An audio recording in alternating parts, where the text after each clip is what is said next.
पहली चीज तो रेमडेसिविर के संदर्भ में, रेमडेसिविर जो है वो देश में 7 ओरिजिनल लाइसेंसी है, क्योंकि गिलियाड ये कंपनी है, इस कंपनी का उसका पेटेंट है।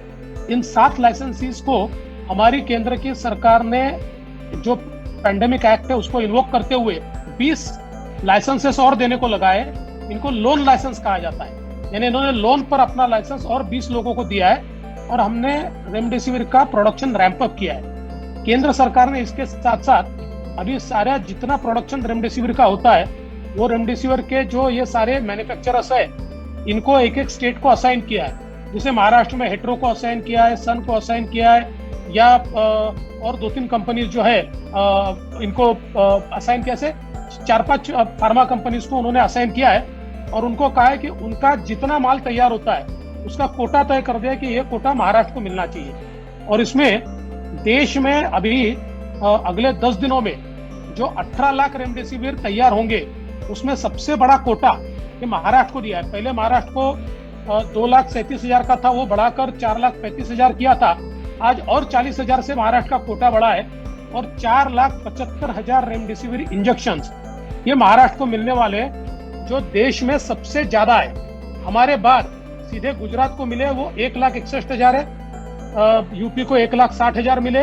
तो इसलिए हम ये समझ ले कि केंद्र सरकार ने चाहे वो रेमडेसिविर हो या फिर ऑक्सीजन हो, इसको बांटने के लिए एक बहुत लॉजिकल और साइंटिफिक इस प्रकार का प्रोसेस और एक मैट्रिक्स तैयार किया है, जिस मैट्रिक्स में हमारे यहाँ पर सिम्टोमेटिक पेशेंट कितने हैं, जिनको बेड्स की आवश्यकता पड़ती है, हॉस्पिटलाइजेशन की आवश्यकता पड़ती है, हमारा हॉस्पिटल का कंजम्पशन कितना है, ऑक्सीजनेटेड बेड्स कितने बेड्स हम बढ़ा सकते हैं, ऐसी सारी चीजों को समझकर मैट्रिक्स तैयार किया।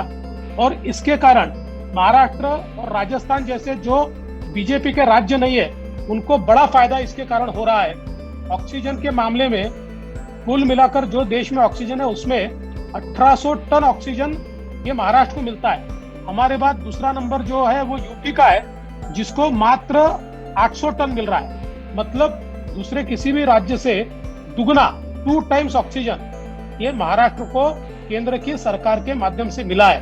तो हम लोग ये बिल्कुल साफ कह सकते हैं कि केंद्र सरकार ने लॉजिकली साइंटिफिकली मैट्रिक्स के आधार पर अपने सारे रिसोर्सेस का आवंटन किया है। हाँ, महाराष्ट्र में जरूर है कि महाराष्ट्र में ऐसा कोई मैट्रिक्स तैयार न होने के कारण अजीत दादा को लगता है तो पुनः रेमडेसिविर ले जाता है, वो हमारे आरोग्य मंत्री को लगता है तो वो जालना रेमडेसिविर ले जाता है, फिर कभी ये नासिक आने वाला ऑक्सीजन का टैंकर ये नगर चला जाता है।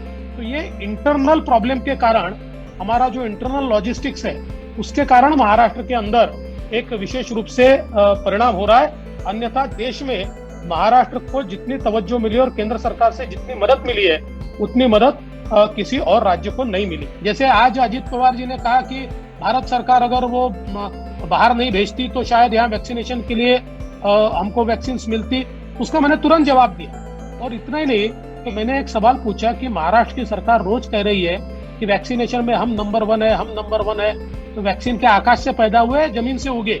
ये सारे के सारे वैक्सीन केंद्र की सरकार ने महाराष्ट्र को दिए, इसलिए वैक्सीनेशन में महाराष्ट्र नंबर 1 है।